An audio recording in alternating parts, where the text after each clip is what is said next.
Ang bango!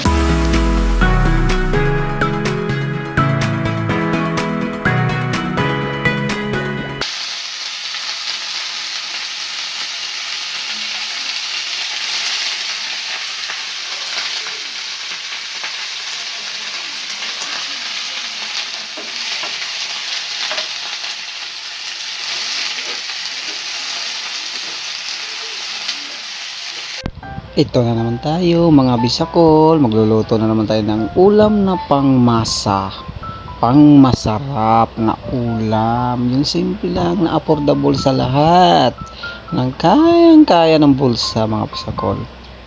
Simple lang, murang-mura lang, nabili ko lang yung talbos ng kamote mga bisakol ng 15 pesos.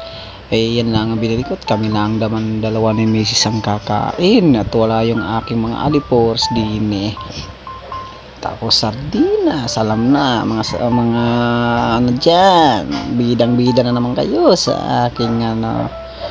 Baka naman. Yan lang mga bisakol yan, atin ang nilagyan ng ano. Tapos dadagdagan natin ng konting tubig para may sabaw. Yan ang nagpapasarap mga bisakol na may sabaw. Ayaw ko ng baiga. Ay mga bisakol. Yung madali lang yan lulutuin natin mga bisakol. Napakadali.